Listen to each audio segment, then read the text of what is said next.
Hello, ladies and gentlemen, and under the auspices of Better Late Than Never, this is Ranting Racing, the show where we break down the weekend of racing from around the country and the world. I am joined, as always, by my esteemed co-host Landon Rock, and he's got them 1970s looking sunglasses down to a T.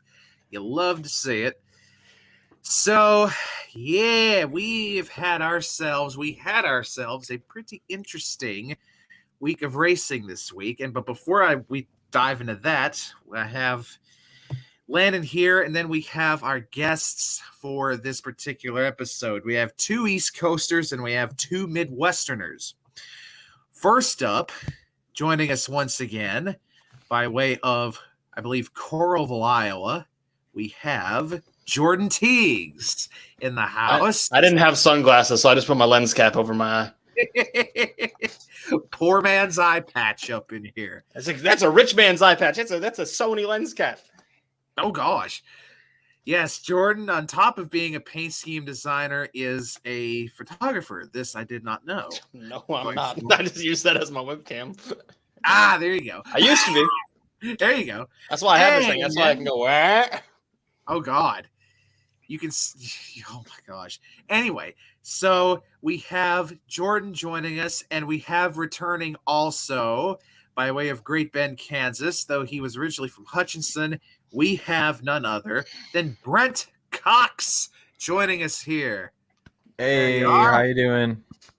So everyone is here. And man, oh man, we had ourselves a pretty interesting weekend of racing. We had all three of the National Touring Series, the Cup Series, the Xfinity Series, and the Trucks, all at the track Too Tough to Tame, Darlington Raceway in South Carolina. And Formula One debuted on the streets of Miami as well this week. And Jordan's face basically tells the tale. Trash. I mean, yeah, well, nothing wrong with European racing. I just don't like F1. That's all it is.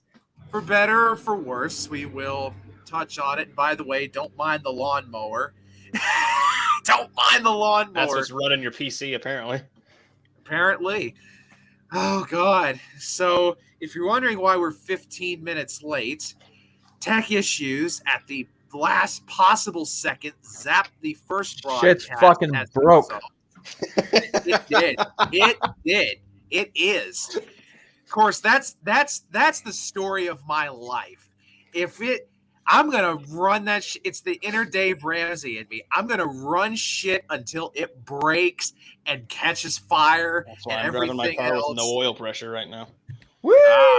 There you go. But anyway, we'll save the tales of woe for another time. We'll save the tales of woe for another time. So we had NASCAR at Darlington. We had Formula One in Miami. We had the ARCA Series, the ARCA Menards East Series at Nashville Fairgrounds. Got a lot to talk about this week. And I guess we'll start with the trucks at Darlington. We had the Truck Series at Darlington. John Hunter Nemechek scored the win in that race, though I was that close, ladies and gentlemen, that close from having one of my predictions come true for the weekend. Ross Chastain got up there and led, I believe Ross led the most laps in the truck race. If he didn't lead the most, it was second most. I know it was he and one other that was like really dominant on the day there at the truck race at Darlington. But we get to an overtime restart. Ross has clawed his way up to third. I'm thinking, okay, he's got a great chance, perfect chance to get up there and steal him a truck win. And what does he do? He breaks on the restart, winds up finishing in the mid-20s somewhere, and John Hunter Nemechek speeds on to another win. And Carson Hocevar, who a year separated from his coming out party of sorts in the trucks when he finished second at Darlington last year. What does he do this year? He finishes second at Darlington. So, and a beautiful Travis Pastrana throwback. Yeah. Yes, sir. I wouldn't. Here's the thing. I didn't really like that. Sacrilegious. Listen, I didn't. I was not a fan of that Pastrana scheme when he ran it on the 99 car, and I wasn't a fan of it being a throwback here. For the record, I liked host of ours, Johnny Benson, throwback last year better. Everyone but did. To each their own. Boys, what did you think about that race at Darlington, the truck race? The only problem I had with it, other than the 4 winning, because I'm not a big John Hunter fan at the moment. Same here. Ty Majeski. Yes. Wound up finishing 4th in that race after running over the choose cone, the choose rule box on the penultimate restart. And NASCAR played the replay of it. Commentators made a note that it was a blatant penalty, and NASCAR just did nothing about it. Yep. Yep. If you're going to enforce a rule, be consistent about it, or just completely get rid of it. It's NASCAR. Do you expect consistency? Absolutely not. There you go. Just look at the zillion and one yellow line rule fiascos that we've had over the years. Landon, they don't turn the eye on yellow line fiascos. They just give it to whoever they want to win the race. Landon, what did you think about the truck race? I really have 2 main points I kind of want to talk about. Number 1, Parker goddamn Kligerman. Yes, sir. I cannot speak about how many times he deserves to be full-time in anything, even in that Henderson truck. He always shows up, always does good. Won his first ever stage. I can't say enough good things about Parker. Stage win. That was his first ever stage win. Wow, I didn't know that. Good He's deserving. He deserves everything in the sport. He deserves wins. He deserves a championship. The boy can drive, and he deserves it. And I hope it comes one day. The man damn near won a truck championship in 2012, driving for 2 different teams. He's 11th right now in points and has not run 2 of the races. I love that. The other point I want to make is just kind of minor, but after John Hunter got out of his truck, there was a full drink of beverage that was thrown at him. Yes. And it nearly hit his head. And I know we've had situations where like Jeff Gordon won Talladega and got beer cans thrown at him. Yep. But in your car versus out of your car is a little different. You can't really do anything about it, but something stupid like that's going to happen where John Hunter's going to get knocked in the head. It's going to ruin it for a lot of other people. And it's just unacceptable. It's stupid. Yeah, and I saw a few people that were at the Cup race on Sunday saying that they were seeing cans flying over the fence too. Oh, I'm sure. So yeah, Jamie, what the hell's her name? Jamie Little. Jamie Little. Yeah, Jamie Little said that because she was the one that conducted the winner's interview with John Hunter, did she? Yeah, she was saying one of the cans almost hit her doing the interview. Sure. We saw the one on camera. Beverage purchases outlawed at racetracks. Exactly, and fans don't want to obey. Then they're going to stop providing them with ammo. Yeah, it's stupid. Yeah. Brett, what about you? What do you think about the truck ride? First off, eat shit, Ross Chastain, Cup Leach. What the fuck? Come on. He's racing down. He can finish. It doesn't matter what driver it is. If he's a Cup driver, he doesn't want him in there. He was in the Dawson Cram truck. Come on. I don't give a shit. It wasn't really the Dawson Cram truck. He's full-time in the Cup Series right now. There's no reason for him to be in a Truck Series. It's no different than Chase Elliott being in the Xfinity Series. It's no different than Kyle Busch being in a Truck Series that I've had complaints about for fucking years. That's from a Chase Elliott fan who watched Chase DNQ from the Xfinity race and was happy about it. Absolutely. What? Oh, I was wondering why Chase went in that. Wow, he qualified and got rained out and DNQ'd the 88. Cup leeches. And wait a minute. That was good to see. I do not like Cup leeches. If you're full-time in the Cup Series, there's no reason for you to be in those fucking series, whether your name is Kyle Busch or anything else. Wait a minute. Hold on a minute. Is the revised past champions rule like 5 years or 10 years? Hey, we're still talking about truck race. We'll get to that in a minute. I gotta get my fucking opinions in. Oh, the Goddamn boomer race in fan. Brent is fully coming out. Fired up, ladies and gentlemen. Every day. I am fucking fired up today. And if you think Brent's like this over the truck just race, wait till we get to the cup boy, race. just you Ooh, wait. I got a lot Just of you wait. wait. Race. Anyway, I'm gonna have to put them mute buttons to work. anyway, so I actually enjoyed the truck race. I thought the truck race was one of the better races of the weekend. Fucking heartbroken for Carson Hocevar. The dude's gotten so close every year. Like this year, he's gotten so close every weekend and has not been able to get breakthrough. Like the dude's got the Tyler Reddick curse right now. Exactly. It's just I thought it was going to be it. I thought he was going to win this weekend. And me too. when the 4 got to him, I was so bummed. That felt like to me that was like De Benedetto at Bristol a couple years ago. And I was terrible. I mean, the rest of the truck race, I mean, it was good racing. I mean, we had racing all around the track, and I was impressed with it. Multi-groove racing, which is what I want. It's not something you expect out of Darlington, but it's something that you hope for, and we definitely got it with the truck series, and really, I think for the Xfinity series, we got it too. So, I was impressed with the truck race. I was happy with it. Sucks Hocevar couldn't get it, but overall, I was happy with it. I think once Carson finally gets over the hump and gets that win, I think he's going to be about like what Ross is doing in the Cup Series this year. Once he gets that first win and gets the taste for it, you ain't going to be able to keep him out of victory. Well, speaking of Ross, we're going to Kansas next week, and that's where Ross won that truck race with Nice. That is true. And time for Carson to break out. Hocevar runs good there at Kansas too. So maybe, knock on wood, maybe Hocevar will get that win next week at Kansas. So we will pivot from there to the Xfinity series, and one of the first big storylines of the Xfinity race came even before the race started, and Brent alluded to it.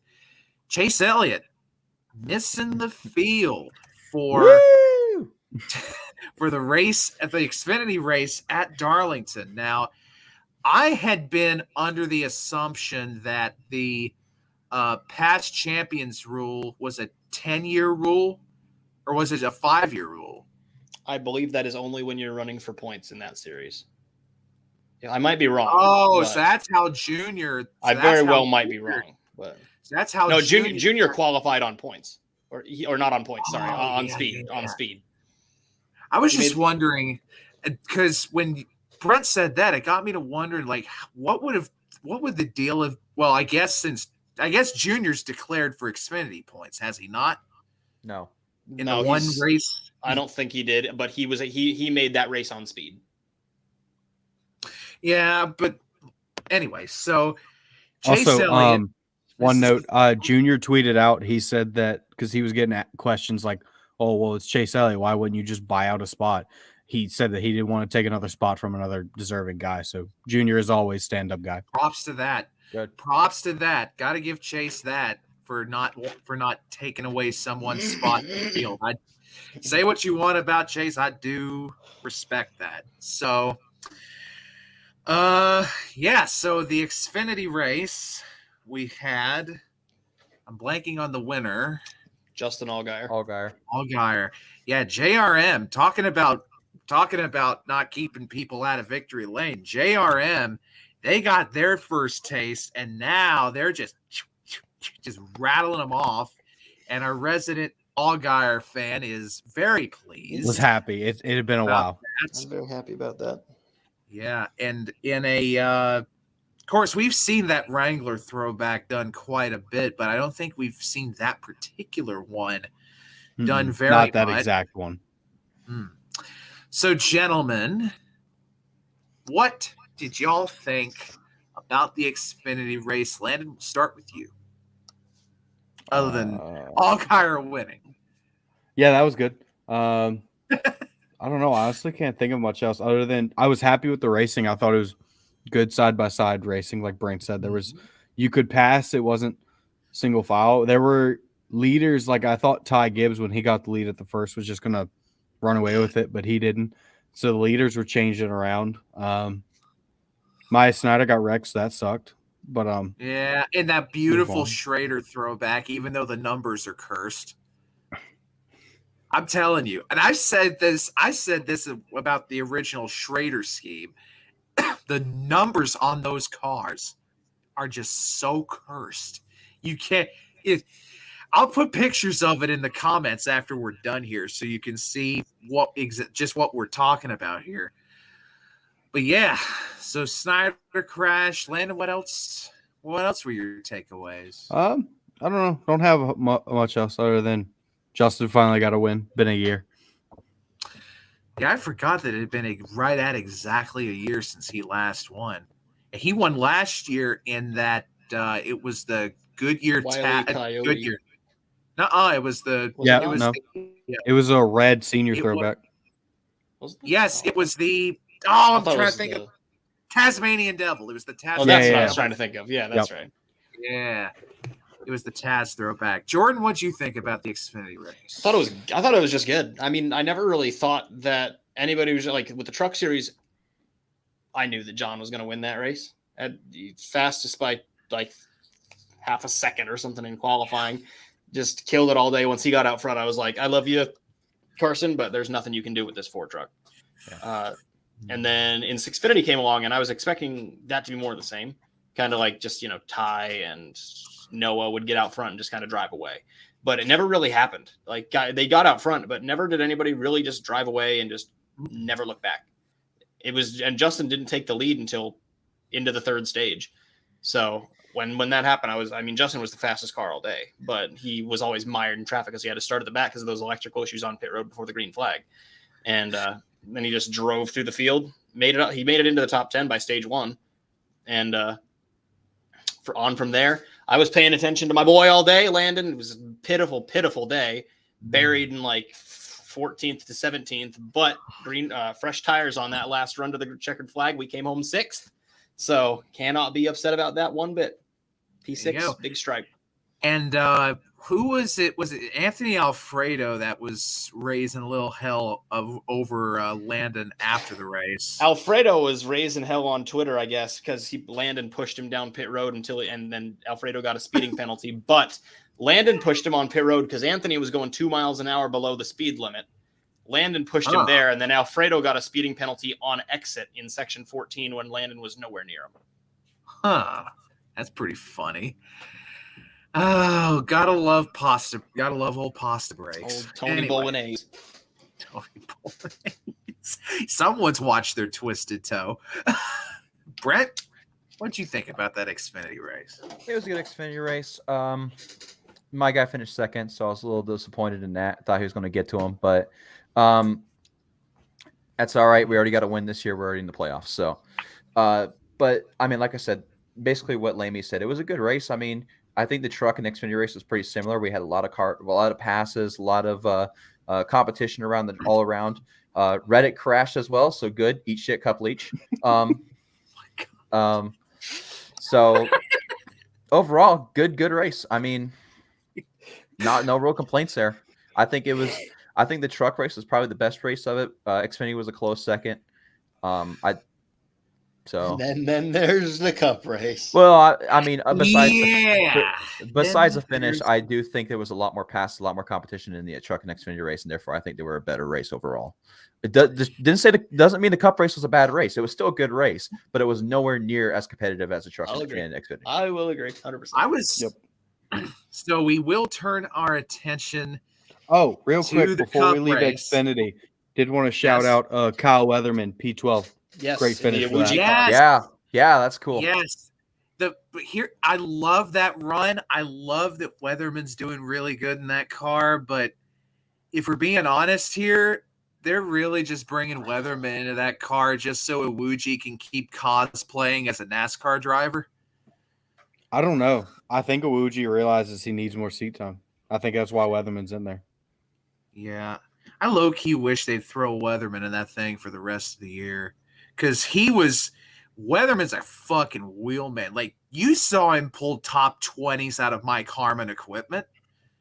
And he was in the Roush. Yeah, he was a Roush development driver at one time. He's got talent. He's got a lot of talent. If you put him in the right ride, he could really do great things, I think. So, the Cup race. The race that might start World War III amongst the bottom tier here. And I already know what we should probably do? The finish of the race is going to be a long discussion.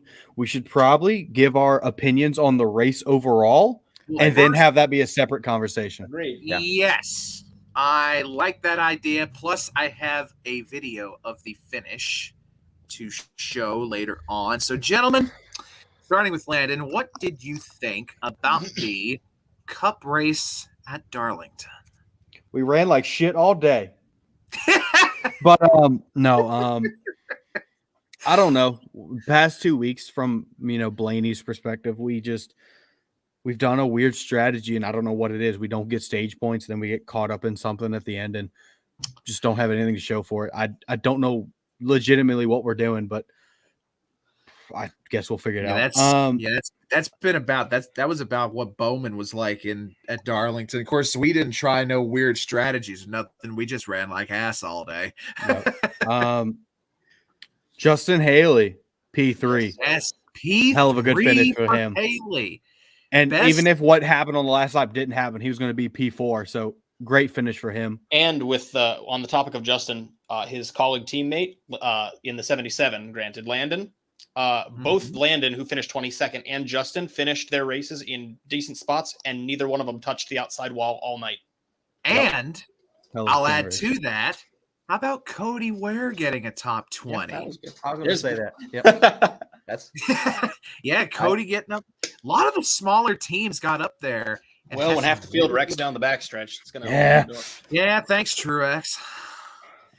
We'll get to that a little bit later, though. Jordan, what do you think about the? It was the third best race of the weekend, in my opinion. But I thought that the trucks and Xfinity cars could race better. The race, I think it was a good race. It was just so hard to pass, and that's why you saw when Larson eventually ended up spinning for the first time before he blew up and finished last. Let's go. When we were trying to pass Kyle Busch, we slid him because we were faster than him.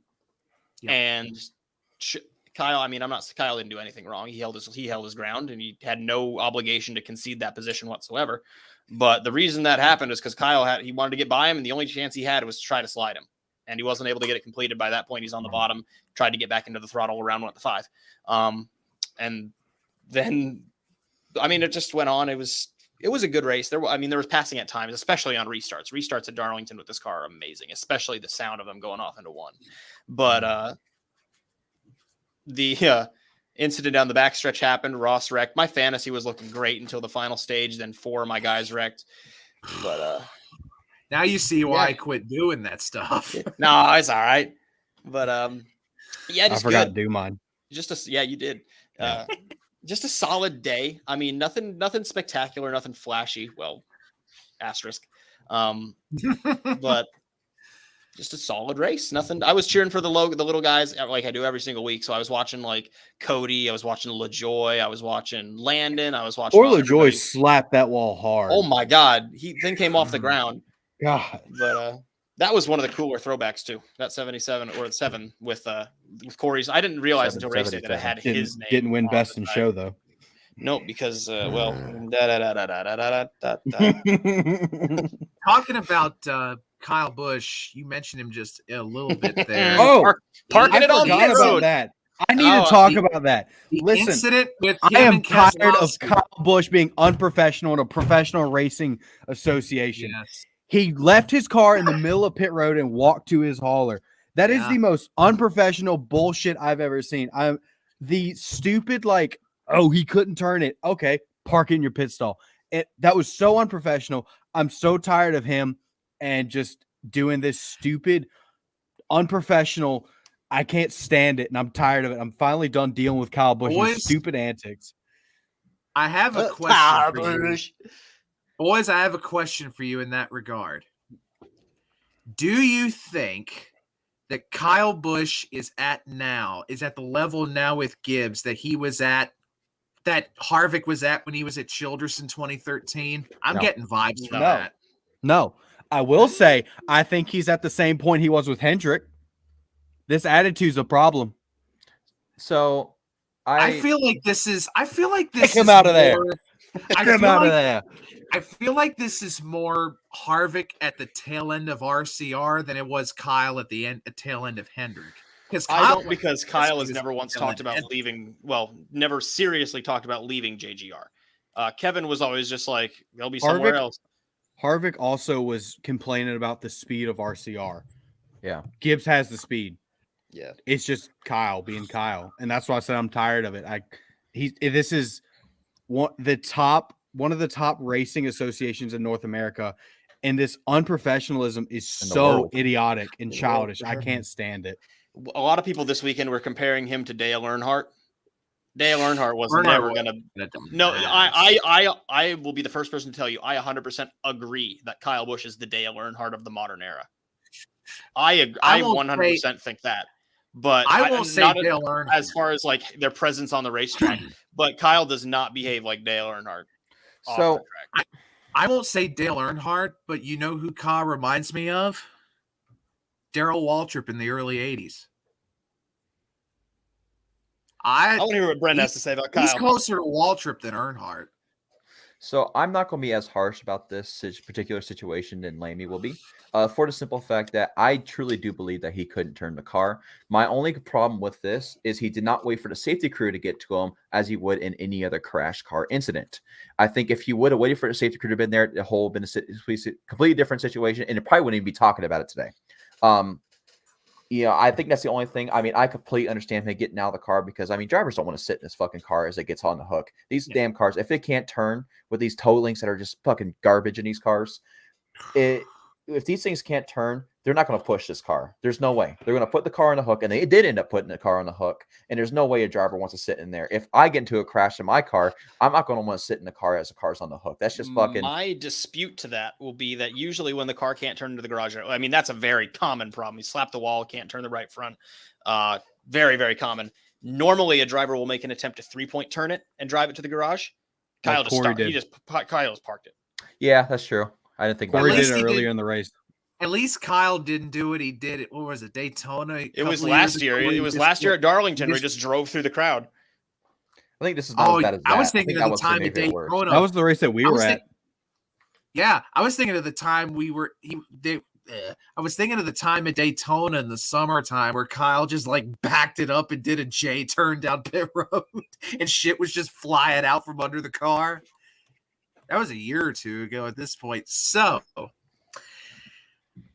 the finish of the race. Now, hold on. I'm not done. Brent's got some other points he wants to talk about. Okay. So we were talking about Earnhardt and stuff. I'll be the first to tell you right now, if Earnhardt was still racing when I was watching, I would have fucking hated Dale Earnhardt. But that being said, I'm not a Dale Earnhardt fan, so this may be maybe this is me being biased. I am so goddamn sick of Dale Earnhardt throwbacks. We have had so many of them. Yeah, we've had Wrangler throwbacks. I mean, the only acceptable one was the Trackhouse one because it was a 2-car combo. But I am so tired of senior throwbacks. I am so sick of it. I said it in Discord. I think the only people who should be allowed to do senior throwbacks is Austin in the 3 and then Junior's team in the Xfinity Series. I agree. It's so diluted now that it's just like whatever. Yep. To me. I expect it every year. Yeah. So we've touched on everything about the Darlington race except the finish. And before World War III breaks out here, you will get to see video of said finish. On the exit, get this run. Look at him. Here he comes. He's got a good run on him. Doing the same thing down here. Running outside, picking him up. Got to the gas a lot sooner, Bill. Now the 24 car looks pretty loose. Coming to the white. It's the last lap. Oh, he hit the bumps. Oh, into the wall. There you go. Logano goes by. Wow. White flag. One lap to go. Sponsored by Credit One Bank. Wow. Holy. You saw it coming. That 24 was loose. He was happening to back up the corner a little bit, but man, he got hit pretty hard there. The 22 didn't back the corner up. No. He got the flag. He got the fence. You're 8 ahead of Reddick. Tyler Reddick to second, Byron to third, Haley, Harvick, Elliott, Bell, McDowell, Stenhouse. I told you every time I talk about a guy, I jinx him.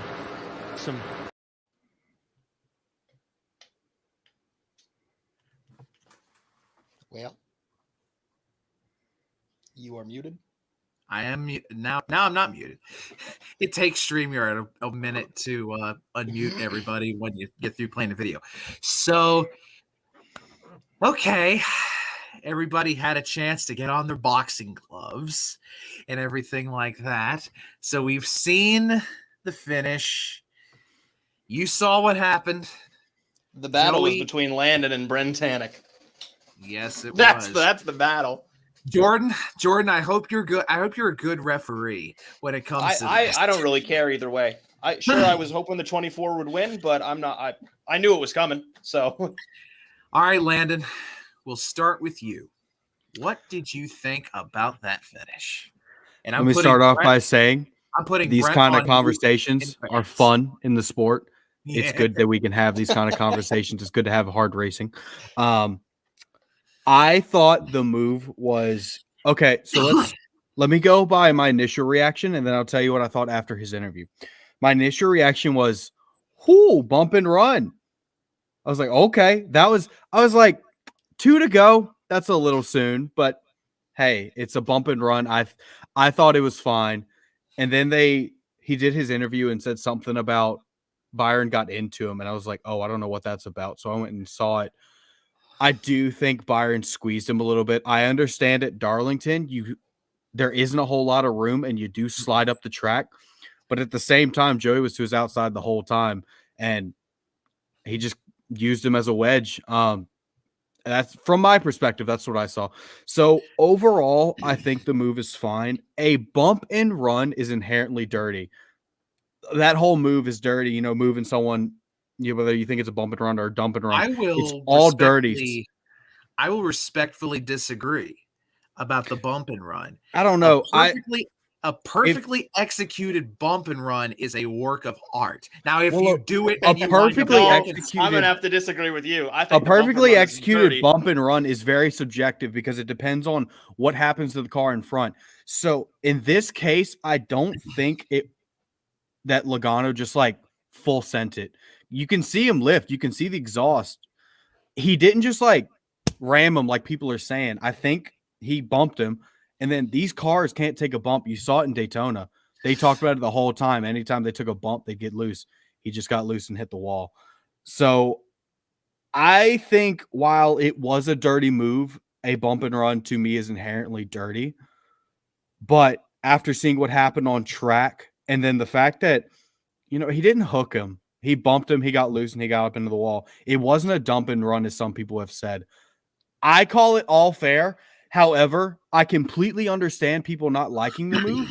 And if William Byron gets payback on him, I will see it coming, and I'll say that's fair as well. But I'm okay with the move, and I think it's fair. Okay.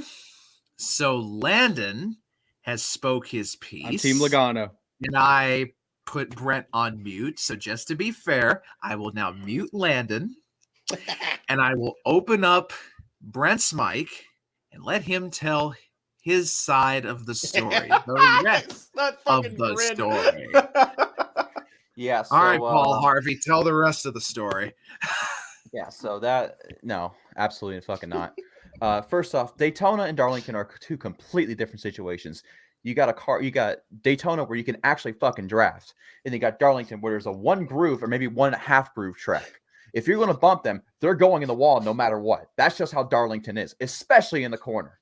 You know that's going to happen. Joey Logano's been racing in the Cup Series for 10 years? He knows what's going to happen. He absolutely knows that 24 car is going in the fucking wall. There's no doubt in my mind that even if he bumps him, if it's just then it's no. Then it's going. Then he knows that fucking 24 is going in the wall. There's no way. Now, yeah. That being said, the contact with the 24 and the 22 was so fucking minor that people have to go back and actually look for it. That does not justify absolutely fucking wrecking the guy. And my biggest problem is not with the people that are disagreeing with there. My biggest problem in like the fan bases are the ones that had no problem with Ross Chastain doing what he did, but having a problem with Joey Logano because it's the exact same fucking thing. You're not making that goddamn corner at the momentum that you're going to hit the other car. They're both fucking stupid moves. They're both dumb moves. Also, that's why I fucking hate Ross Chastain right now. But this was an absolutely fucking stupid, moronic move by Joey Logano. In fact, he could have made that turn without even hitting him. He absolutely had the momentum and the speed to do it. He just didn't be a fucking dickhead that he is. And let me add to that point. Look at who Joey drives for. Is it any surprise? Absolutely. Don't get him started. Absolutely. And I know I'm sitting next to a Blaney fan up here, but even the Blaney fan can agree. Jordan's going to be the middle ground here. There's a beautiful, beautiful building in Morrisville, North Carolina that the United States military could use for airstrike practice, and I'd be perfectly fine with it. It's 200 Penske Way. 200 Penske Way in Morrisville, North Carolina. I'd be perfectly fine with it, and I would not lose a day of sleep if that happened. Oh, my God. This is nearly 10 years of fucking hating this goddamn team. And every time that I start to calm down on it, they do some stupid bullshit and flames it right back up. Well, I will say this: the worst offender's running his own team now. So, I don't think he's the worst offender at all. I don't think he is either. I think Joey's the worst offender is the 22 car. I posted on Twitter. It's so fucking crazy to me that Rusty Wallace, over the years, one of the classiest fucking drivers over the years, has built up this team. And it's made this basically then the foundation of this team, only for the reputation of this team to come crashing down over the span of 10 years because of 2 fucking idiots. And they have Cindric in that fucking team now too, and he's no better. He just sucks now. So no one's right about it. Let me tell you what Brett. Hold on. Let me be landed here. You want to know who Brett reminds me of right now? Have any of y'all seen that Angry Grandpa? No. Have any of y'all heard that? If you say Randy the Plumber, I'm going to North Carolina. No. I'm not saying that. Have any of y'all heard? Has anyone here ever heard that secret recording of Bob Knight going off on his team? That's what Brett reminds me of right now. He reminds me of Bob Knight going off on his team when he was coaching at Indiana. So, Jordan, give your 2 cents on the situation, and then I'll say my piece, and then we'll move on. So, as somebody that was pulling for William to win the race, it sucks. That car was beautiful. Should have won paint scheme of the fucking weekend. I don't know why Chase won that, but I know why Chase won it. But I know why he won it. Yeah, but how I look. Well, first thing I'm going to say is I fucking hate when people blame Penske for this. Their drivers are doing it. The teams are not. Jordan, you have to admit, though, there's a definite culture there. Well, what do you think? You think Roger's telling him to go run into people? He's not doing anything to prevent it from happening. Well, you can never control a race car driver. Roger knows that probably better than anyone. He's been in this sport for in rotor racing for longer than damn near every owner in NASCAR. That's true. But you can never control your driver. You just give them the cars they need to win. How they win is up to the driver. How they race is completely up to the driver. And I hate when people go off at the teams for that kind of stuff. Roger Penske has not done anything wrong. It's Joey Logano and Brad Keselowski in 2014 and other times and whatnot, and Cindric and whatnot. The team is not responsible, but that's neither here nor there. The finish at Darlington in the Goodyear 400, Joey ran into him he meant to do it. He didn't do it to the extent that Ross did to the 16 at Circuit of the Americas. So it wasn't like because Ross was on his bumper and pushed him into the corner. Joey ran up to his bumper and put him in the wall. And I mean, you can say he didn't mean to put him in the wall. You got loose and whatnot. When you're on 40 or not 40 lap, when you're like the tires were dead, they were gone. That's why they were sliding around so much. When you get to somebody's bumper, they're already running the wall, and you get into them. I mean, what do you expect? And the reason why, and Landon was quoting me when he said the dump and run thing, because I said in chat after that, I was like, that was a dump and run. The reason what I classify, and this is just my own personal definition of a bump and run versus a dump and run. In my opinion, a bump and run is when you bump in this case, the leader, or in any case, the leader out of the way, and you finish 1-2. That's just how I look at a bump and run. A dump and run is when you just ruin their day. Yeah. But that's dependent on the first driver. What do you mean dependent on? That's dependent on the driver that got moved. Well, no, somewhat. If you get pushed hard enough, you're going to hit the wall. But if you get hit and can't catch it and hit the wall, that's also on the driver. When you have a quarter of a second to catch it before you're in the wall. I don't agree. I don't think it was a dump. So it wasn't a dump in the same way Austin Cindric dumped Kaz Gralla. I still don't think it was a dump. But I think it was a send and run. But there was only one way that car was going to go, and it was towards the wall. Yeah. That's how I see either so, I don't think it still is a dump. Mm-hmm. But it was kind of like in a gray area, but neither here nor there. Joey won the race, and William finished, what was it, 13th? Something like that. I think. I think NASCAR should have thrown the yellow for that because the 24 had 2 tires down and was just putting around the racetrack at absolutely no speed. Yeah. So it would have been great to see a caution come out. That'd have been really fun. Then we could have maybe gotten a Reddick win. So my view on everything, first of all, when I saw the finish, I was thinking, why didn't those dumbasses wreck and let Tyler Reddick win? But as you said, Reddick is cursed, but that's not my main thing. Here's my view on it.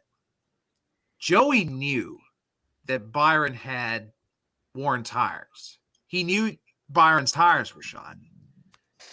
And he could have easily had backed off when Byron kind of ran him up there, because you need that room to slide up off of 2.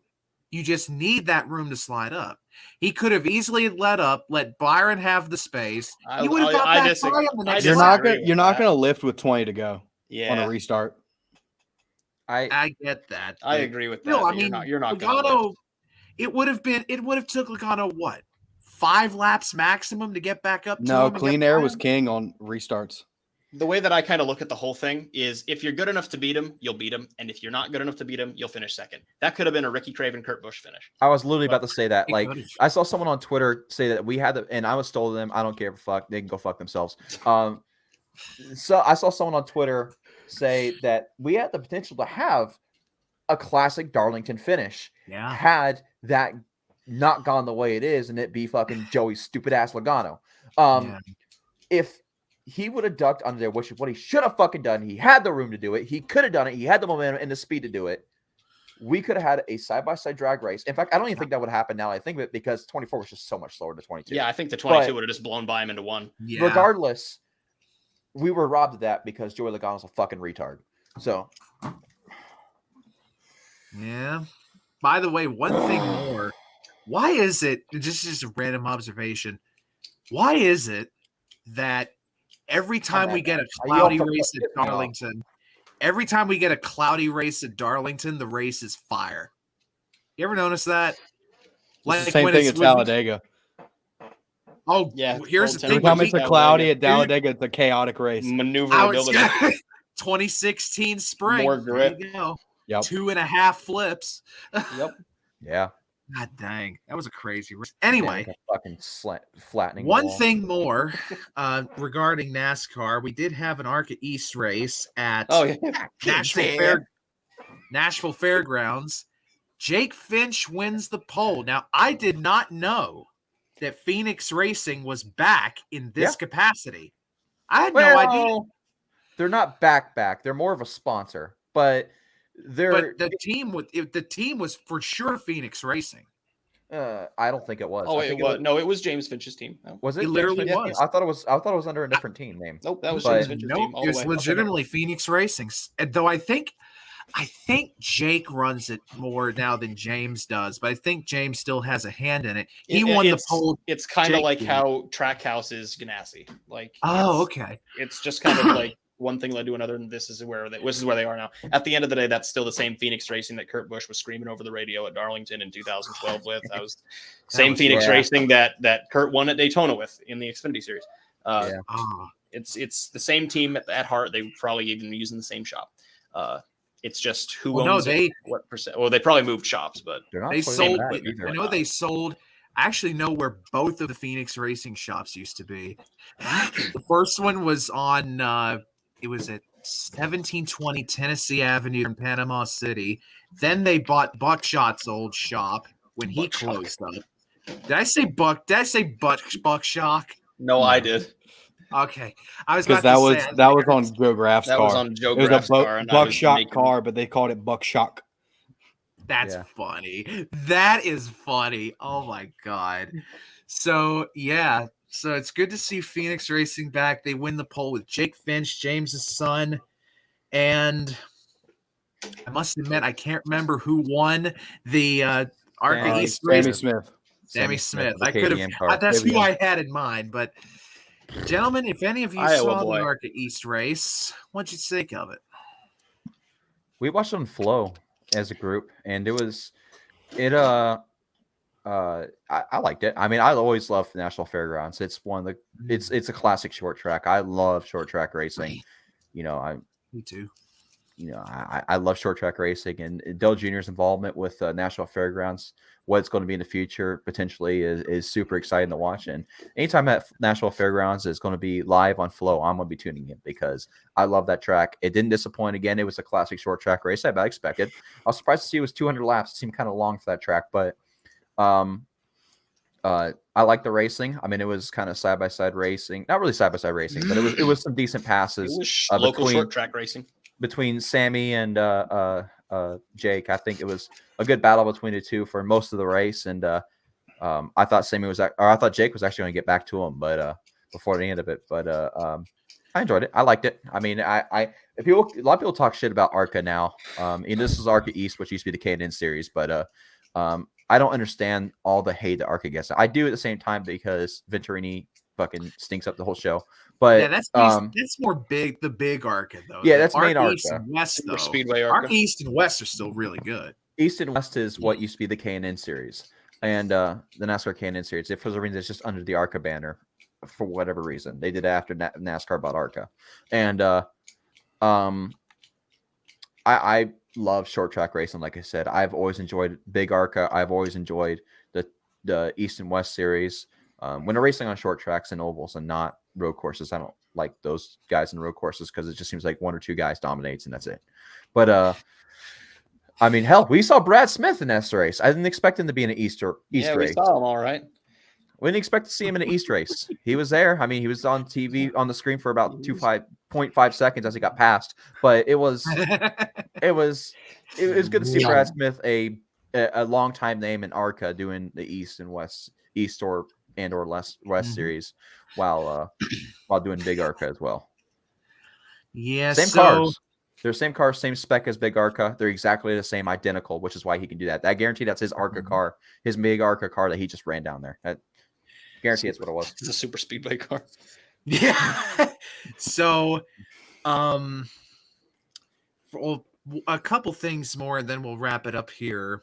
We had I saw a thing earlier today. Speaking of ARCA, Thomas Prater, who is a longtime ARCA owner driver, he is returning to the series after a few years away. He ran the race at Talladega Super Speedway a few weeks back, and he had been experiencing flu-like symptoms. No big deal until 5 laps into the ARCA race, he completely lost the use of his left arm and his left leg. And it was not a stroke, as it's there's a long term for it, and I saw what it was, but I'm forgetting what it was. But Prater basically drove that ARCA race with just his right hand and his right leg, and he didn't get out of the car, didn't get a relief driver until like 10 laps to go in the race when Sean Cord jumped into the car and finished out the event. So our thoughts and our prayers are with Thomas Prater at this time. Prater, I believe, is headquartered out of Mobile, Alabama. And we're definitely thinking about him and his family in this trying time, and we hope for a full and speedy recovery for Mr. Prater. So we will now turn our sights towards Brent's home racetrack, Kansas Speedway. So, Landon, I think you know more than I do. Is all three of the series racing or just truck and cup? Just trucks and cup. Okay. Yep. And Landon, while you are at it, please look and see if entry lists have been posted. And by the way, if you're wondering, the entry list is on the NASCAR app, so it should be. So, and by the way, if you're wondering where, if you're wondering where Landon is, normally he does these at his house, but he doesn't. He's in about the same boat I am. He doesn't have particularly good Wi-Fi at his house at times, so he is actually streaming from where he works. When you say married to the job, married to the grind, Landon Rock most definitely is. He's hosting a show from where he works. While who are you waving at? The store. I thought you were just like, oh yeah, that's just the ghost that hangs around here. He's chill. I've been told there's a ghost in the bathroom, but they also did a lot of drugs. So while we're kind of at a lull here waiting for this entry list, can I do a quick shameless plug right now? Go for it. So I feel confident enough I can announce this. We are officially going to be racing at the Hutchinson Nationals this year, July. Let's go. July Good 18th. Stuff. July 18th and 19th at the Kansas State Fairgrounds, a half-mile dirt oval. Hell and yeah, we will be running at the Hutchinson Nationals this year, which is the biggest dirt track event in the state of Kansas. Great. Yeah, dude. Let's go. And while we're on the good news, that one right there has a good piece of news to tell the world. He's like, I do. You do. Didn't you submit? Weren't you commissioned for a paint scheme? Oh yeah, an iRacer reached out to me. They wanted some schemes done, so been in talks with that. It's not final yet, but working on it. Like Coca-Cola series? No, man. No, I wish. He races in some other stuff, like I think Road to Pro.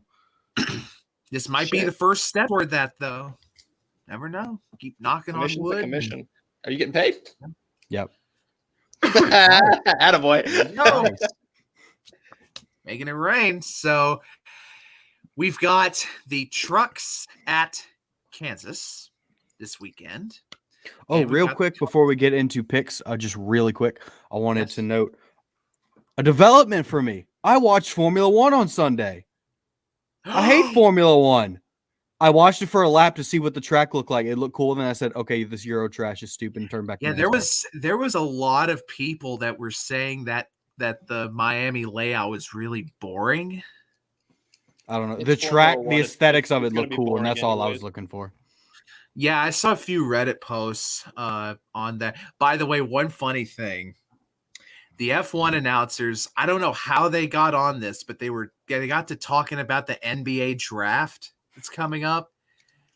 Paulo Banchero, who was the star player for my team, Duke, they called Paulo Banchero Patrick Mahomes. I know that's stupid. They called this man Patrick Mahomes. I got a pretty good thing, but Patrick Mahomes is going first overall in the NBA draft. You love to see it. So, Kansas. Real quick, I was wrong on the dates. It is actually July 14 through 16 at the Kansas State Fairgrounds in Hutchinson, Kansas. The Sport Compacts or Mini Stocks / Tuners, which is the class I am in, We're going to be running the 14th and the 15th. The 16th is for the championship events for the bigger 3 series. What days are that? Is that a weekend? It should be a Friday and Saturday. You might have a team member that weekend. Oh, let me double check that. But 14 and 15 of July. Wow. So actually, it's a Thursday and Friday. Damn. So it's a Thursday and Friday. What's a Friday off work? I work those days too. And do you really? Yeah. So I'm gonna be booking it. So I'm literally gonna have the car on truck and trailer in the parking lot at work and going straight because it's an hour drive. It's an hour drive. So asphalt's gonna be smoking between Great Bend and Hutchinson. Absolutely. So K19 is gonna be ripping. So trucks at Kansas picks time. So Landon, oh God, he's got that look on his face already. Shit-eating grin. He's got Talked that look. about it earlier. First of all, you motherfucker, Landon, before you pick, what? Well, never mind. Make your pick. It is time. Hocevar. Yeah, I figured he was going there. So we've got Carson picked for Landon. Jordan, what about you? Oh, I did want to note, I won my pick. I picked Nemechek at Darlington. You picked Nemechek at Darlington. Way to rub it in my face, asshole. Fucking my pick had to break on the last restart because we can't have nice things. Anyway, Jordan, what say you about the trucks? There's a mere one man. Oh, my God. Oh, boy, here we go. NASCAR Camping World Truck Series that I give a fuck about. Parker. Woo! And he goes by many names. Parker's the name I call him is Stewie. Oh, you going shall be my big beautiful boy in the Halmar Racing number 52 Toyota. Stuart Friesen will finally not get fucked. Okay. So we've got the 42 and the 52 picked. Brant, who you picking for Kansas? As he looks over the entry list. I am. So my thought was it's going to be a flaccid ass Thor Sport driver. The question is, which one is it going to be? My pick is going to be Ty Majeski. Oh, why? Because I'm running over the choose box to victory lane. Why? Because Thor Sport's going to stink up the show. There's no other reason why. I love Majeski, but man, that was bad. So my pick for Kansas. My pick for Kansas, I